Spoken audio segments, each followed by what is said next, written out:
Me pysähdyttiin Lappeenrannan satamaan hiekkalinnoille.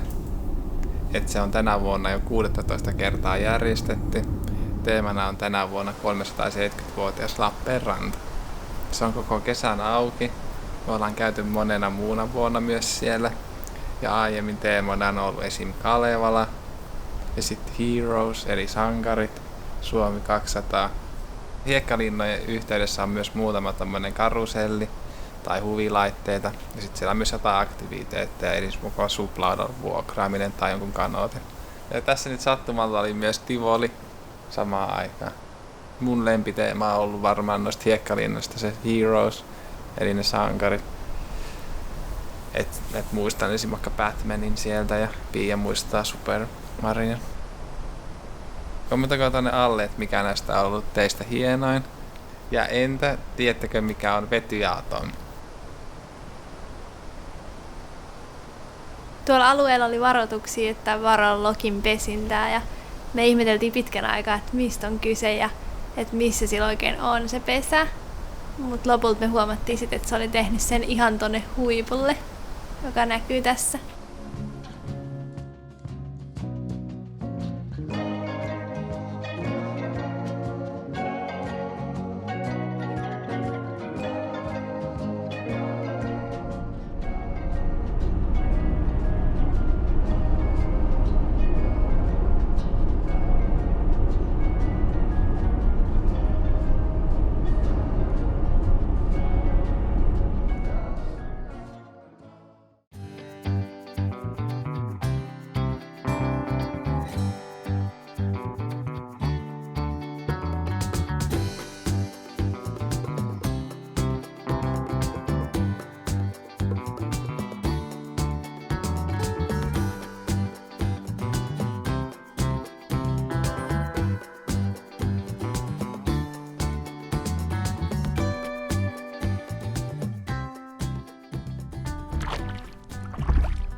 Mutta oli tosiaan ihana, kun oli juhannuksena nyt tosi lämmin sääni. Me tosiaan tultiin nyt pitkästä aikaa meidän mökille, niin oli kyllä ihan täydellinen mökkeilysää nyt. Just juhannusaattona etenkin ja me tultiin jo torstai-iltana tänne, niin ajeltiin Pepellä paikalle ja mutta täällä on kyllä ihanan hiljasta ja rauhallista. Nyt on taas kyllä hirmu jännä, kun on tämmöisessä hirmu syrjässä paikassa. Että kun ei ole hirmu pitkä aikaa ollut tämmöisissä paikoissa, niin tuntuu taas hirmu oudolta. Nyt ei ole muita ihmisiä. Tää on kyllä niin ihanaa, kun nämä illat tyyntyy ja järvi tyyntyy ja tulee ihan tyynisää ja linnut laulaa ja käki kukkuu paljon ja on yötön yö, että ei tule periaatteessa yhtään pimeä, niin joka kerta tää on kyllä tosi kaunista. Mut sit siinä on niin surullista se, että se kestää vaan niin vähän aikaa.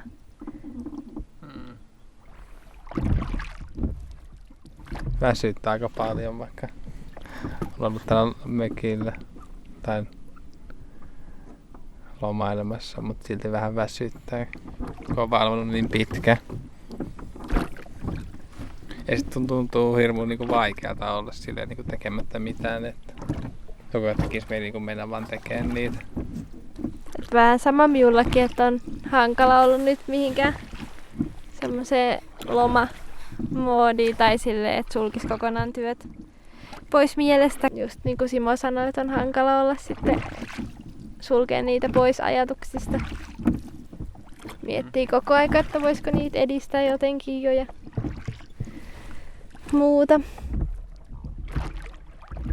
Me tehtiin just pieni soutulenkki ja nyt Simo vois soutaa tuohon laiturille, niin mä ajattelin napata droneja vähän lentää sillä. Kattele yläilmoista tätä auringonlaskua, kunnes sit hipsitään takaisin pakulle ja mennään iltapalalle ja nukkumaan. Me ollaan valvottu nyt joka yö tosi myöhään. Niin jos tänään ehtis vähän aikaisemmin edes nukkumaan. Mä en kyllä tiedä paljon kello nyt on. Onko se jo tosi paljon? 10:30 on nyt kello, niin ehkä me ehditään tänään vähän aikaisemmin kuin 2-3 aikaa.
täällä mökillä ei ole siis sähköä eikä vettä ollenkaan.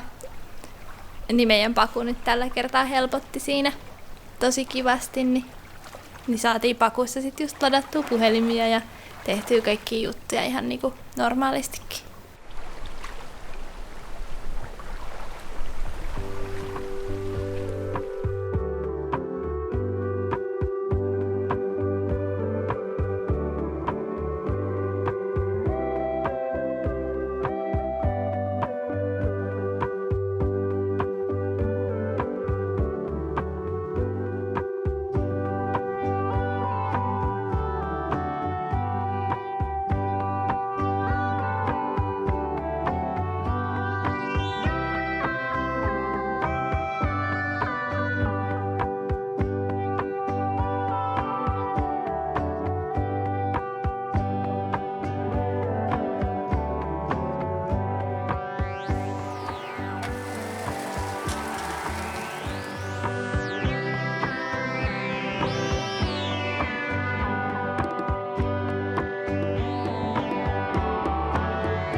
Me haluttiin nyt tänä vuonna etenkin, kun tuli hyvät säät, niin viettää juhannusta ihan mökkeillen ja rennosti, kun me just muisteltiin, että viime juhannuksena me eristettiin koko aamusta iltaa, että juhannus aattona ja juhannuspäivänä ja joka päivä aamusta iltaa ja yöhön saakka tehtiin hommia pakuprojektin parissa. Et just juhannuksen tienoilla me minun mielestä eristettiin just kattoa ja lattiaa ja seiniä ja paku näytti silloin semmoiselta hopeiselta, ihan kuin joku avaruusalus. Muistuu just mieleen, että kuinka paljon oli itikoita ja että me mäiskittiin siellä niitä alumiiniteippauksen seassa niitä itikoita koko ajan. Ja että vaikka oli silloinkin suht lämmin, niin meillä piti olla takit ja muut päällä ja huput ihan kiristettynä kireelle, kun ne koko aika inis korvassa. Ja sitten nyt tänäkin kesänä että on hirveästi ollut itikoita, että meitä on koko ajan purru joka paikasta niitä. Ja nyt alkaa tulla myös paarmoja, että niitäkin täällä pyörii ihan tajuttomasti. Mutta se on vaan, kuuluu Suomen kesään. Ainut miinuspuoli on Suomen kesässä just tuo hirmuiset määrät lötöiköitä. Ja sitten just Italiassakin joku belgialainen mies kertoi meille, että se tietää Suomesta, että teillä on paljon järviä, mutta tosi paljon myös itikoita ja ötököitä. Että se on kyllä täysin totta. Että se ihmetteli silloin, että miten me selvitään täällä. Silloin meidän roadtripillä Eurooppaa siis. Ja yölläkin kun nukutaan pakossa, niin nyt kun me ollaan oltu tässä vähän metsikössä nukkumassa, niin hullusti on itikoit pörisee siinä kattoluukun verkon toisella puolella. Kuuluu vaan inin. Onneksi ne on siellä ulkopuolella.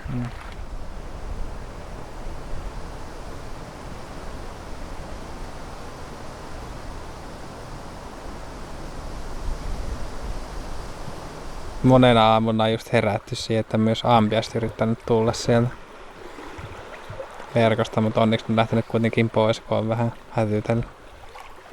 Mutta siihen ei ole kiva herätä ihan kauhuissaan, kun miettii, että onko se pakun sisäpuolella vai ulkopuolella. Se on niin paljon kovempi pörinä. Käytiin soutamassa tämmönen joku pieni saari tosta ympäri silloin yöllä. Et se oli kyllä aika hassua. Että oli tyyntä ja pinkkiä. Nyt on aika paljon niin kuin päivisin tuullut tosi paljon, mutta sit illat silti aina tyyntyy. Niin. Ja on ollut ihania auringonlaskuja. Nyt me otettiin just nyt toi sauna päälle ja sitten käydään siinä ja sitten varmaan aletaan lähteä pois täältä. Ja sitten uidaan myös. Viimeiset uinnit.